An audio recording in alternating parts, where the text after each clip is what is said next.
What's up, Adam? I am fresh back from an all-day trip up to Northeast PA to visit Nick Marguerite of Nicky Moon Cymbals. He had modded this guy for me, so I'll talk more about it in a minute. And I also got him to work on a couple flat rides that just weren't really doing it for me. So this is an old Zildjian A that was essentially a hubcap that he thinned out and hammered a couple times. And then this old 22 that was like a soul tone, kind of raw on top and lightly laid on bottom. Again, just didn't sound very good, so quickly did some hammering and lathing into that. Also took my buddy David Throckmorton with me. He had a bunch of stuff modified, and he went away with a prototype green label ride. So it was a fun day. Got some hi-hats modified. But this dude is what I'm playing for the first time. This is kind of fresh off the mod table.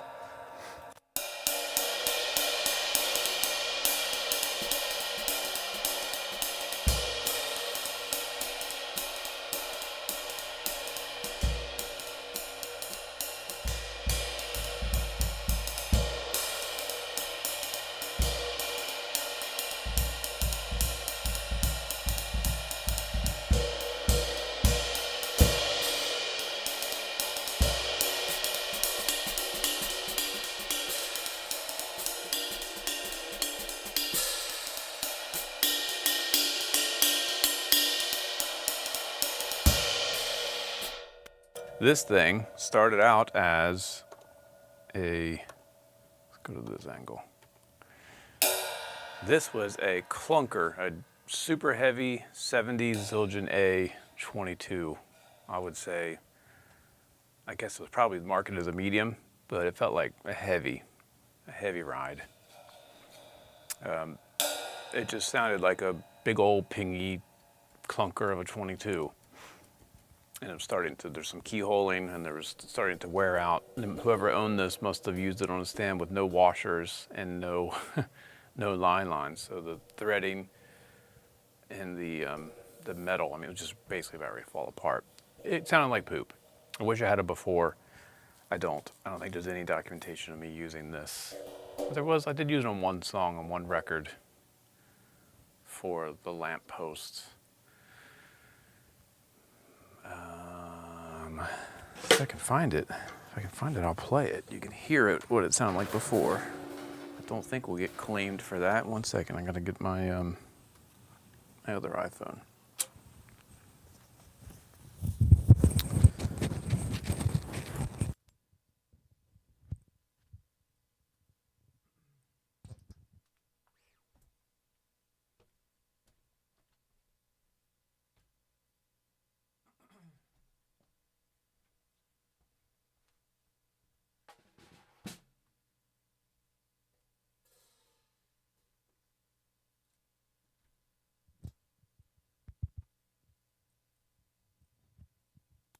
All right, let's see if I can play this song. I used it on one track, on one record.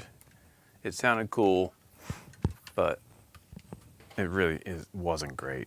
So he thinned it out like crazy, did a bunch of hammering to it, did some of his new crater hammering, like big, like dime-sized hammering. So it's kind of sitting to me like in between a K and an old A, which is exactly what I wanted. All right, let's see if I can find this. Lampposts was the name of the band. Mal de Ojo Blues. Here we go. This was the before.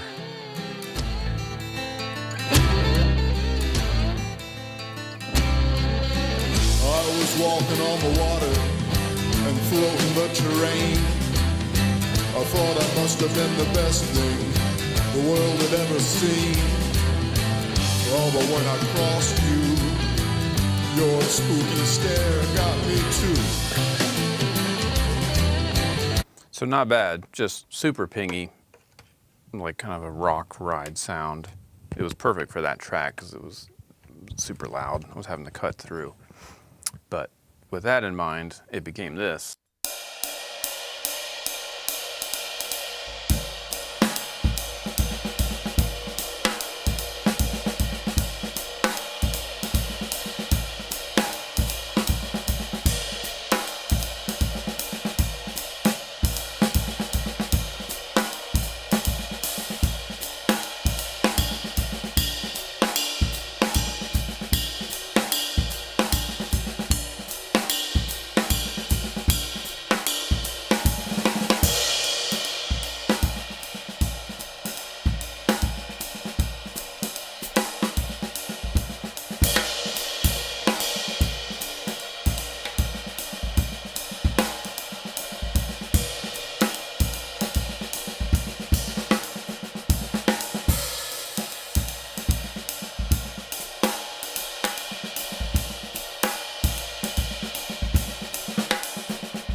versus this. And every night since you left, I've been howling.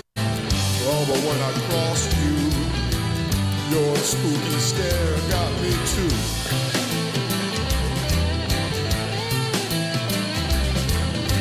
And every night. Big difference.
So that's what the Carter McLean stick, which is a pretty big stick. Here is a 9-line 7A.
What's up, Wade? What's up, Johnny? Good to see you.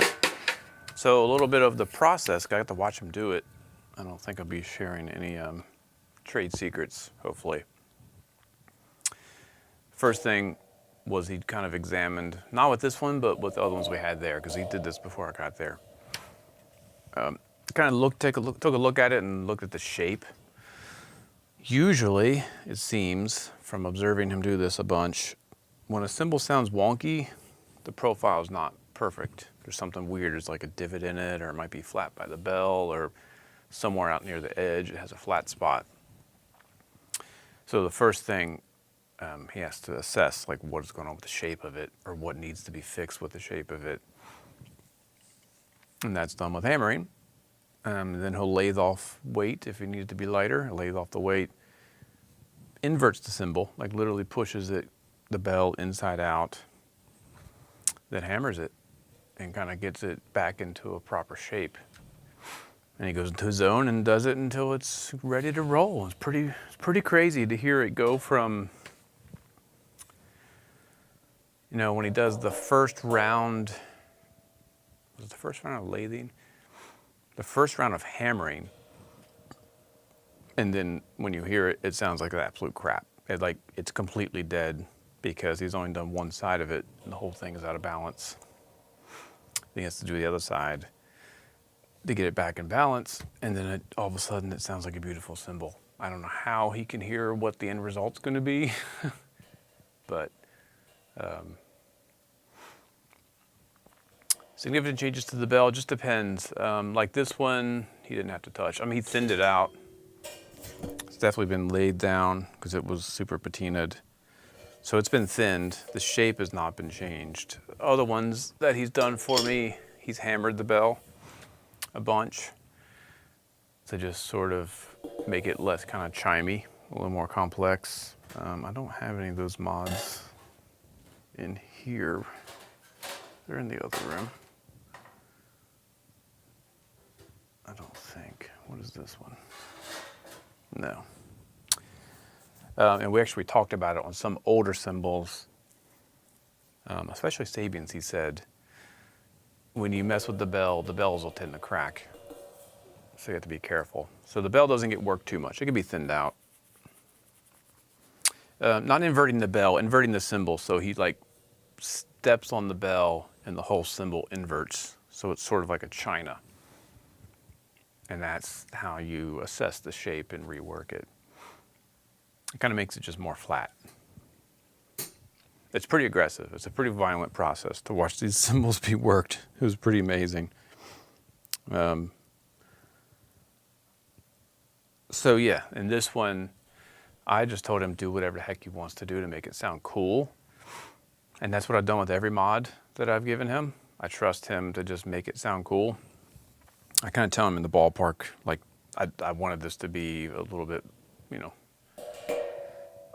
a more like interesting sounding cymbal, not an all-purpose cymbal. I'd given him an old 70s Deep Ride 22 that was super heavy, and I said, just make this sound like a nice, medium thin, all-purpose ride that I can use on louder gigs. So he didn't go as heavy-handed. This one he went pretty heavy-handed, really thinned it way out.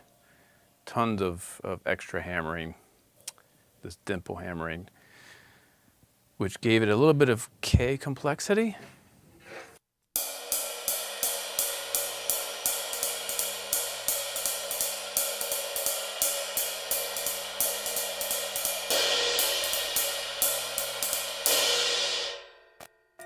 But it still has like the characters of an A, like the kind of the higher pitch. Like if you listen to any Max Roach recording from the 50s, that bell is like so distinct.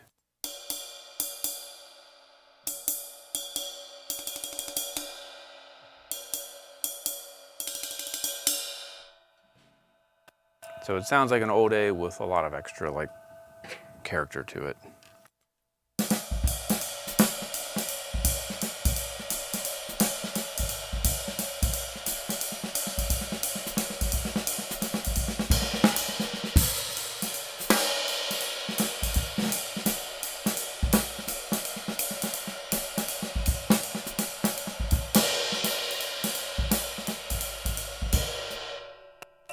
What I'm liking about it is the growl never overtakes the stick. So it's a very articulate, but also has some spread, but it never kind of gets out of control.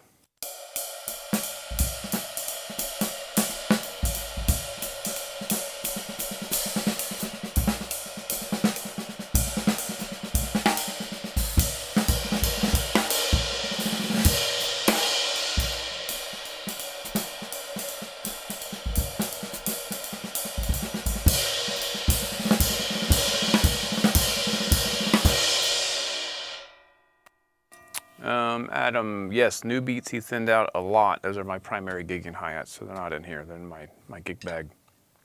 Thinned them out a bunch, so they're almost like papery 50s A's, but still have the crisp kind of presence of a new beat. It's like right in between a new beat and old 50s A's. Perfect for gigging. I still use like the old A's for recording a lot of times because they're way softer. But if he would have thinned the new beats down to that point, they'd be too soft for gigs. They wouldn't project. They're amazing. Drake, can I ask which cymbal in your collection is the most versatile? The one that's not in the room because I use it on every gig. It's a 20-inch Nicky Moon 1 Series medium thin. Regular 1 Series, not Old World, not Clear. 1 Series, 20, medium thin, the best sounding cymbal. I can use it if I have a simple setup with one cymbal, it's a ride, it's a crash. If a full setup with 2 crashes, it's my main ride. Sometimes if I plan super loud, I'll use the 22 deep ride in the main ride. I'll use the 20 Nicky Moon 1 Series as kind of a crash ride with a sizzler on it. So yeah, that's the most versatile. The 1 Series, the regular 1 Series, the most versatile. Is there anything used to modify the hi-hats to retain structure on them be hi-hats? No, I don't know. You have to ask him. I watched him do it. He modified a set of 14 Old Worlds that he had made for Throck that were just a little too thick. So he took a lot out. He basically made the top and bottom about the same weight. He will be able to explain. I mean, when he originally made those, I'm sure he had to be careful about how they seated together, but he just thinned them out just on one side, just the bottom, and they sound amazing. This is the ProMark Shirakashi Oak Attack 7A nylon. It's a nice stick.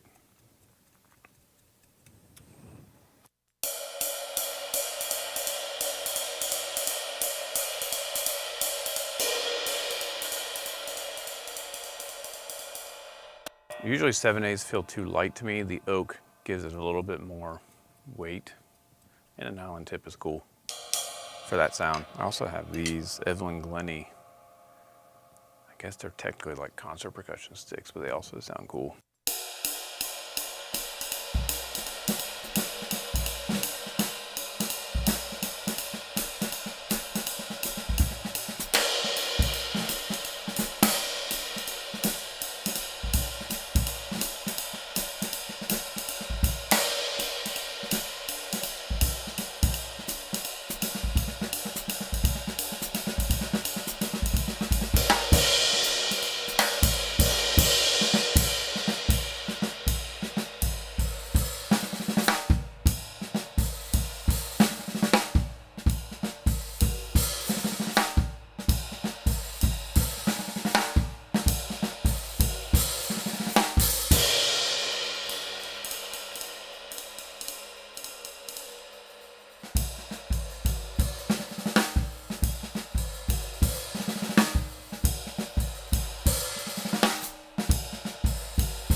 I did I did get back from Throck a 22-inch 1 Series clear.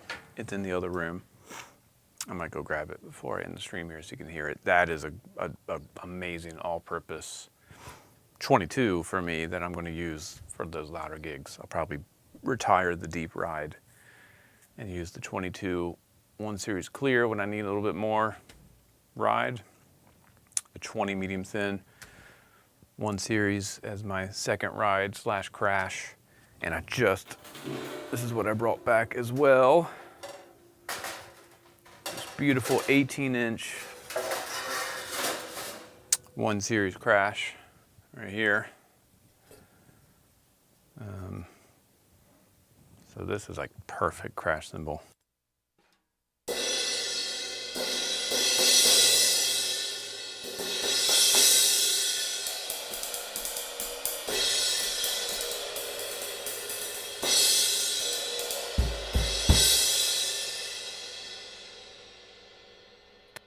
So the difference to my ear, this is a clear, 1 Series clear, which Nick explained to me is his Zildjian A custom / Peisty signature.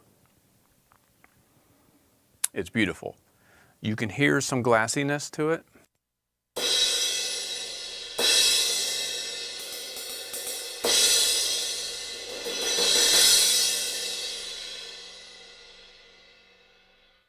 That glassiness is not in the regular 1 Series. It's little bit warmer, and you don't get that high shimmer.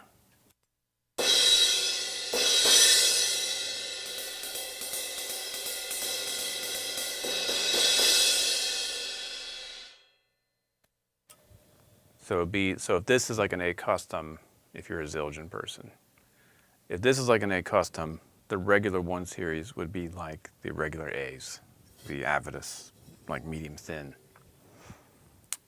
I think they sound way better than that, but that would be comparable. Or in like Sabian world, this would be like AAX versus the AA. Or in Peisty, this is like the signature versus the traditionals. Like the regular 1 Series would be like a traditionals. The old worlds are like old Ks, really dry, complex, pretty tight feeling, pretty stiff. Do I have my old world crash? No, this is the 20. So this is the 20-inch old world, which is beautiful.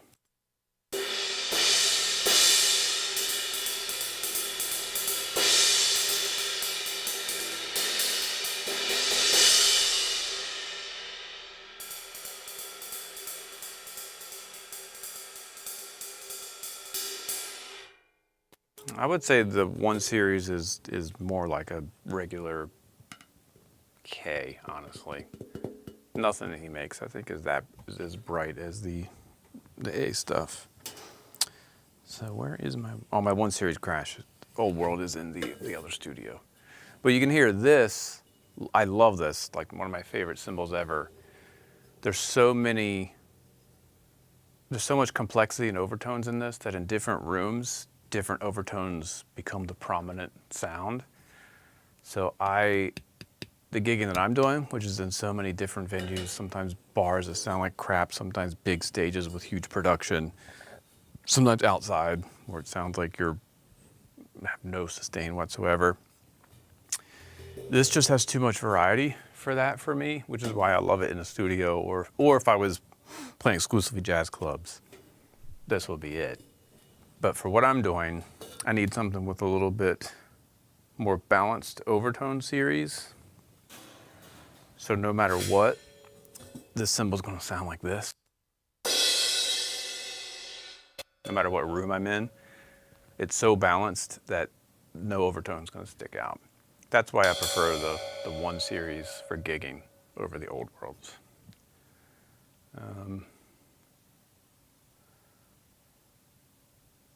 Which one, Drake? What's the previous one? I've gone through a bunch here. This 20, Listen. I love this cymbal. This is like the perfect 20 for me.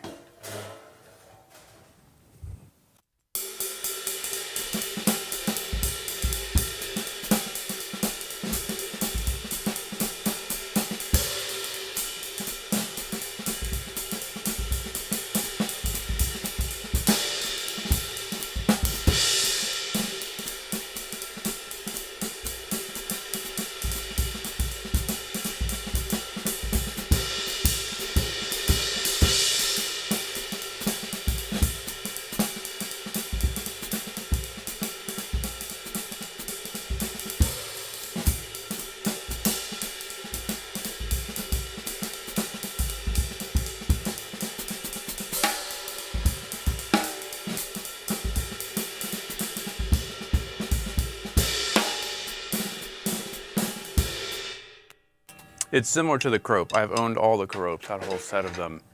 The Cropes don't hold together as well as this, which is a flaw of that series. They just don't hold together.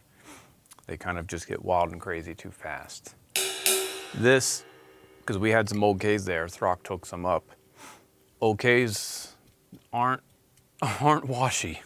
They're pretty tight sounding cymbals, and this is more of that characteristic. It's a tighter sound.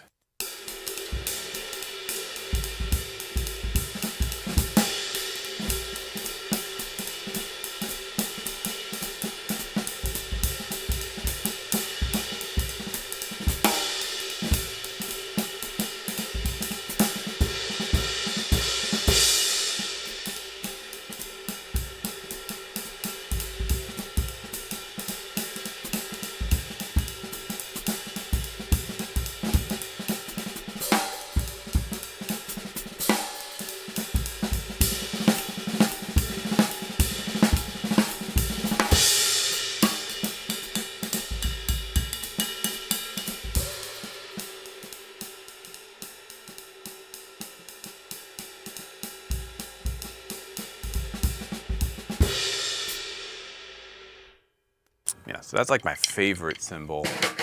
It's just not super versatile. I can only use it in situations that require that real kind of dry, complex sound.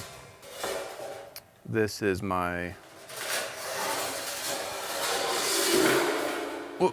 this is my most often used cymbal for recording. It's technically my signature series, 21-inch Sage. This would be original idea when I was talking to Nick was give me Steve Gadd.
So a lot smoother sounding, but still dark and dry. Is there a question here, Mike?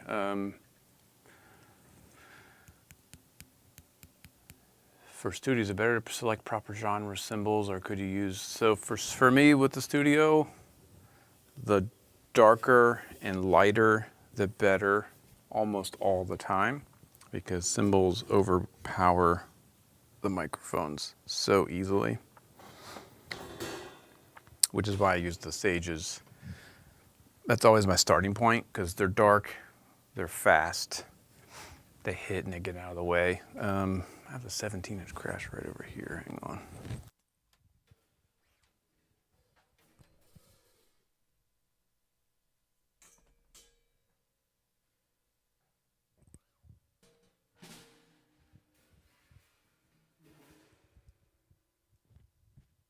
So much bronze just all around the room.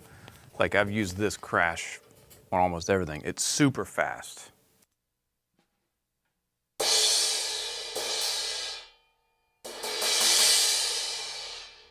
It hits, it explodes, it gets out of the way, it has impact, it has character. There's no hum to it, there's no mid-range annoying. It's kind of saturated sounding.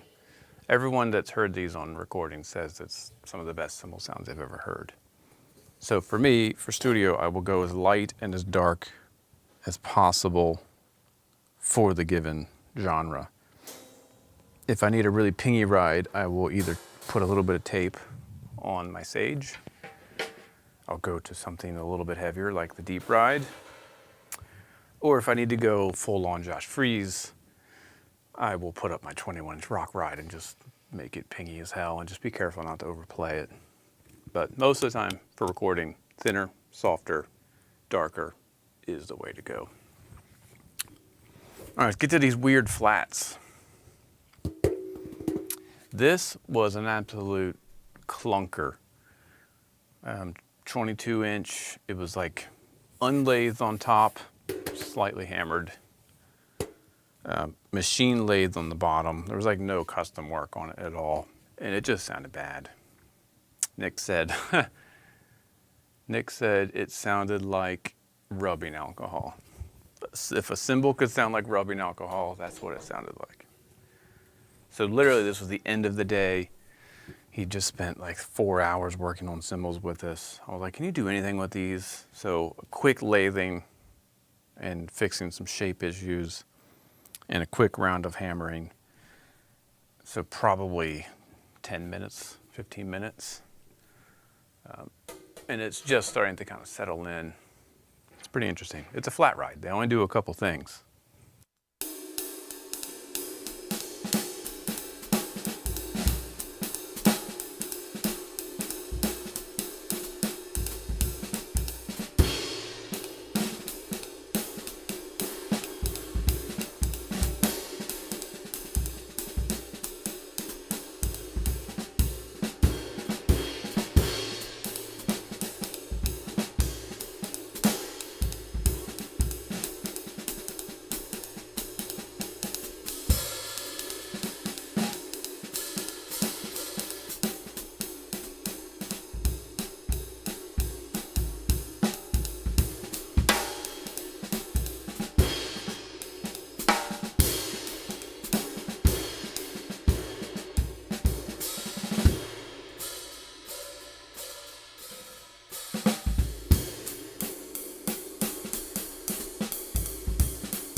So super quiet. I mean, there's almost no sustain on the crash.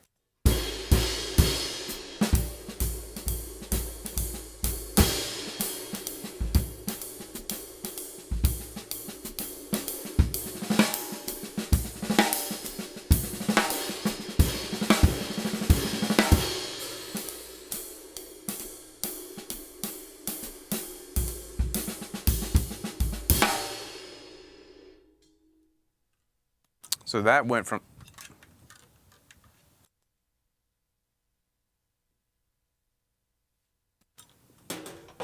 what just happened? Hello? Hello?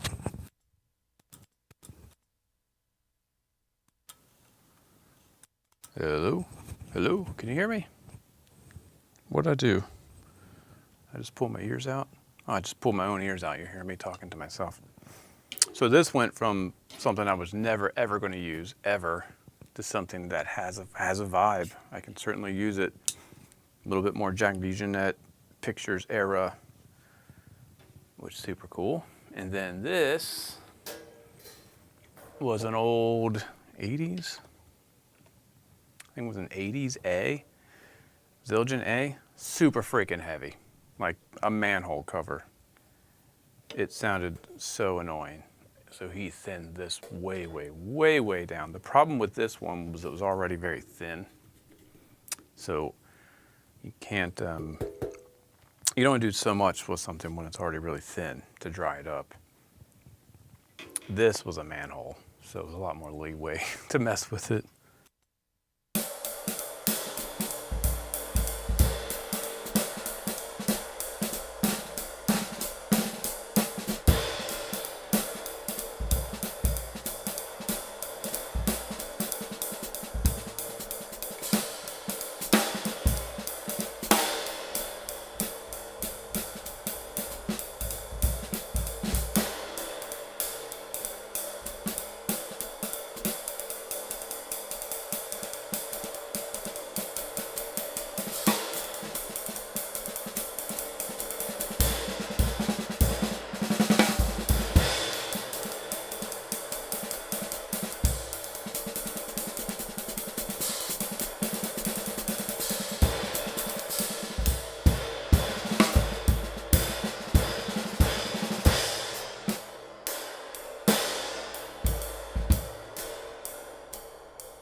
Modified, all my stuff is modified and made by Nicky Moon Custom Cymbals. Look him up. He's definitely taking commissions. So if you have an old clunker you're not using, he can turn it into something very cool.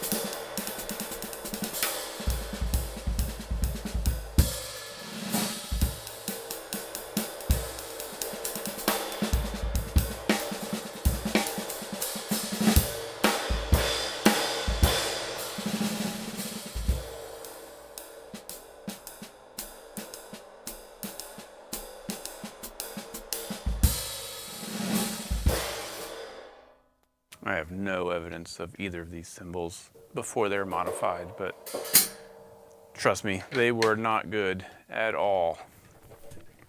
So very cool. And this was a relatively simple mod, as I have never done it myself. But so back to the original. Where is it? Here it is. So many cymbals. Here we are. This was the heavy 22A, 70s A. That's now like a AK hybrid.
That sucker did not sound anything like that at all before.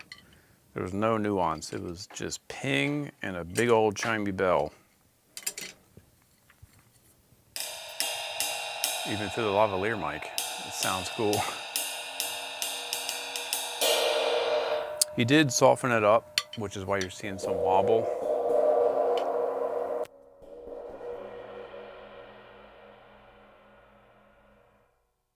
But it's not so soft that it washes out.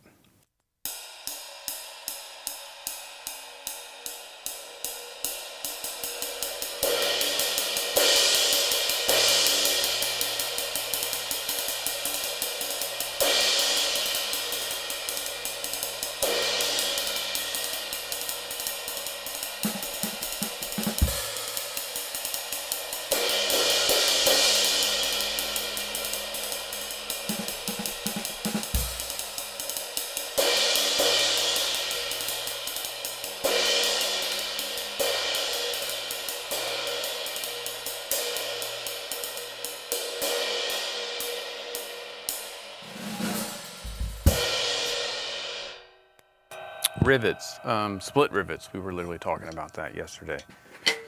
Split rivets are the only way to go because you can remove them. They're not dangerous versus the ones that you have to kind of bend the edges. Those I don't like. I mean, they can just cut you up really bad.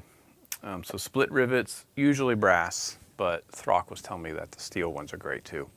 I don't have an opinion on those because I don't have those. I've only used the brass ones. So I don't know who makes them, but you can find them relatively easily, maybe Istanbul, but I think you can probably just search for brass split rivets and find them somewhere. That's what I would use. That's what I do use. I also use the ProMark Sizzler chains. There's two different sizes. I use them a lot on cymbals I don't have holes in, obviously. And the tackle brass rivet thing, which is in the other room on the kit, the studio kit. That's really nice as well. So yeah, my taste is brass rivets. Look at this great. I forgot about this thing. I wonder what this big fat snare drum necktie sounds like.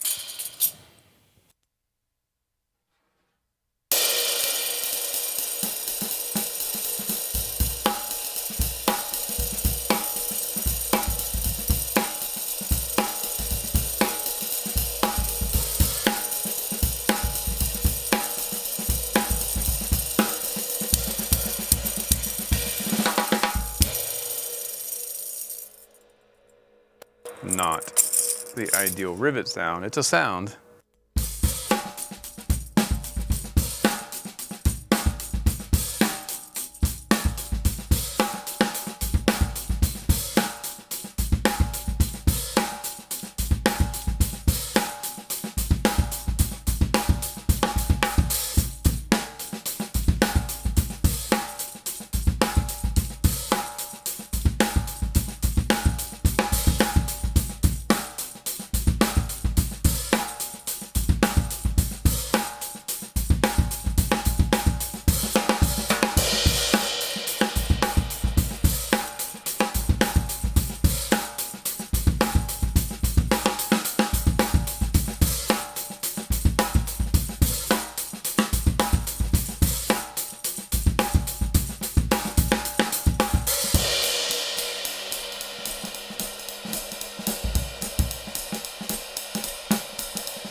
So it's a fun accessory. It's not rivets, obviously, it's jingles.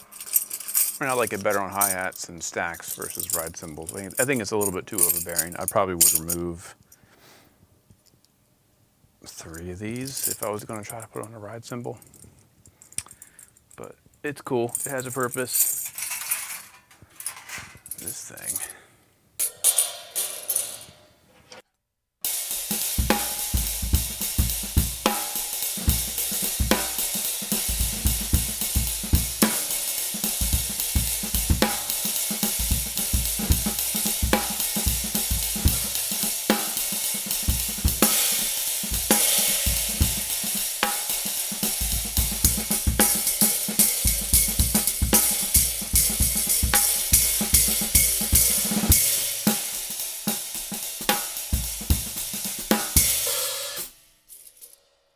Gonna make your fillings fall out. How's it sound in the hi-hat?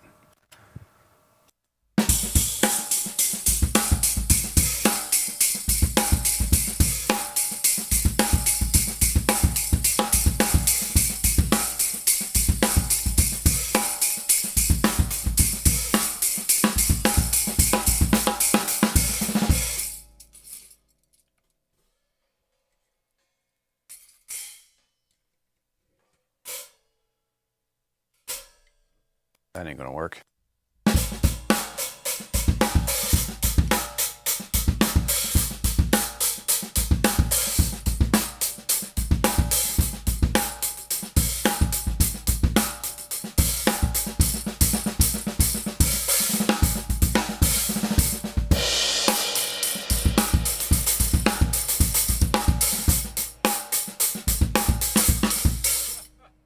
That's just silly.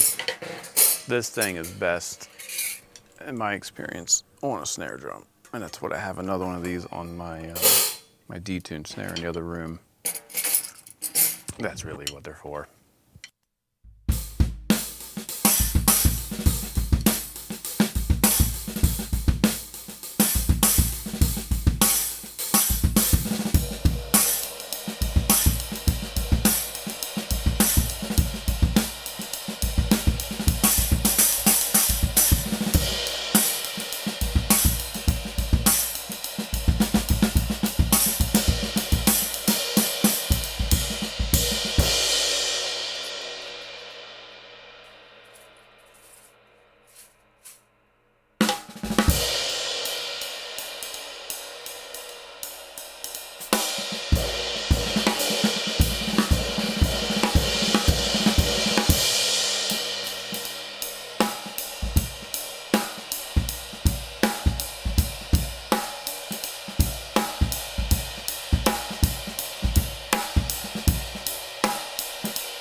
Like, I'm really digging in kind of with as much stick speed as I can, and it doesn't wash out, which is exactly what I wanted. I wanted a jazzy, kind of gnarly character on a cymbal that won't wash out when I hit it harder.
So there you have it.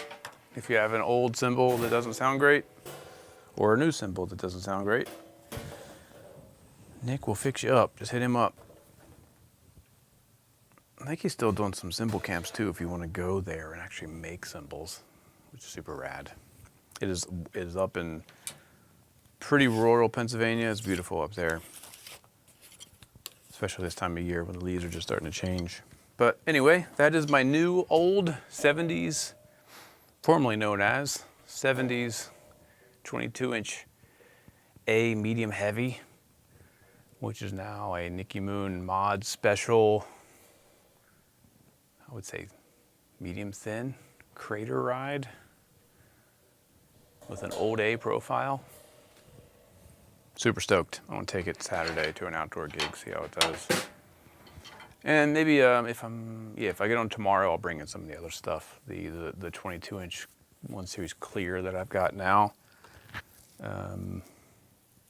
I'll bring in my gigging stuff too, so we can have a little bit of a cymbal party.